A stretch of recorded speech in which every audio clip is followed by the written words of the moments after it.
Okay, thanks a lot, Mike. I really appreciate being invited, and if it does appear to you that I'm a little nervous on my public speaking abilities, it's not true. I'm terrified. So with that, I am greatly humbled that sitting on the same stage with these gentlemen and, of course, the predecessors between, I think, the four panelists and these guys, there were probably 150 dealerships represented, and including me, that makes it 152 and a half. So we're kind of a small fry, and really, I hope I can bring a little something to you, but I want to talk a little bit about absorption rate. And the reason why it came up was, I think during the interview of the Farm Equipment Magazine process of the dealership deal, my brother, who is rather outspoken and without any question, the leader of our organization, came up and said that, gave his theory on absorption, and it just kind of dumbfounded the interviewers, because it's a fairly common metric and one that's used regularly, and quite frankly, I think it was a principal one in deciding who is a winner and who is a second place. But can you help me out? Do I have to press this button to go to the next one? Spacebar? Okay, thanks. So anyway, absorption. You are in the industry, I'm sure all know it, and far be it from me to try to explain it, but just for the sake of setting up the premise, absorption is defined by the percentage of dealership expenses absorbed by gross margins, and you can do the math. More to the point, you could take the sum of the net margins of the parts and service department and divide it by the sales department administration expenses. Okay, you get it all, and you can get do the math and move on. Our claim is that which one's Richard? Okay. There are other metrics that I think are just as important as the absorption, whether it be return on assets, the return on equity, the available cash, recovery rate, inventory turnover. I think you could pick any of those ones and make a better case for assessing your dealership than the absorption. So why is it that absorption is important? First of all, it's an easy one to calculate. We just looked at the calculations, and you can figure it out pretty easy. And then but really what happens is that it has an appealing argument for the dealer survival, that being that the firm that can sustain the ups and downs of the whole goods sales is insulated from the ups and downs of whole goods.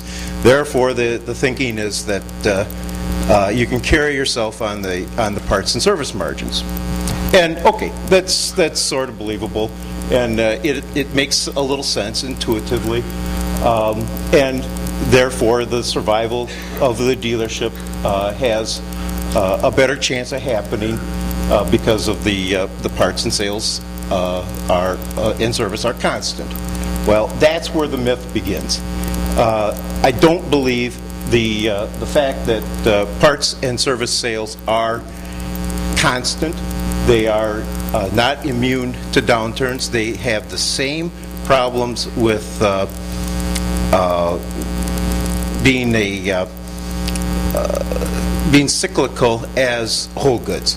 So therefore, if the whole goods sales are down, my claim is that the parts and service sales are going to go down basically at the same kind of rate. Ask yourself this summer. We went through it in the drought of 2012, about the middle of June, July, when the sales were getting a little bit on the tank side. The same thing happened on the service. Guys couldn't sell a combine inspection. Who was buying sickle sections? It all went down. That's why I think that the two or all three of the departments go in the same direction instead of being somehow separate from the others based on economics. So the other examples, and again, they're anecdotal, but do tires sell better in recessions or in the best of times? We've got an old family friend that was a tractor tire dealer, and the assumption was during the 80s he must have been selling a bunch of tires because they weren't buying any new tractors. Well, no, the two go hand in hand. When the times are up, they'll buy tires like anybody, and when times are down, they'll just keep running them longer and longer. So the assumption is then, why does it matter so much to our main suppliers? I mean, we are contacted relentlessly or constantly by our suppliers to go to the absorption meeting and become more in sync with their thinking of absorption, and it does make you wonder, because why is it so important to them? After all, their assets, their profits and cash are tied directly to factory output, which is whole good sales. So if they're giving you the green light to start slowing down on whole goods, it does kind of make you wonder. The other argument is that they desire a stable, reliable, and distribution channel. Okay, and that's certainly understandable. But the real reason, and this is the accusation, the cynical look, or whatever you want to take it as, I do believe that in the end, they think that a better absorbed dealer is willing to sell whole goods at a nominal margin.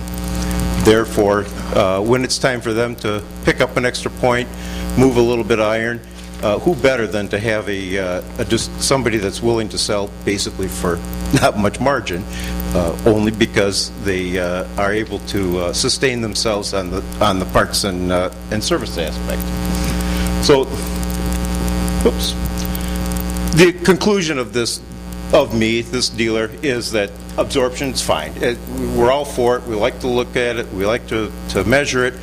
But the metrics that I think are more important are the ones that were listed before: inventory turnover, return on assets, return on equity, basically about anything. I'm not going to make a statement, and I'm not going to make a proposal to go home and become unabsorbed. But nevertheless, I think you need to take it for what it is. Thank you.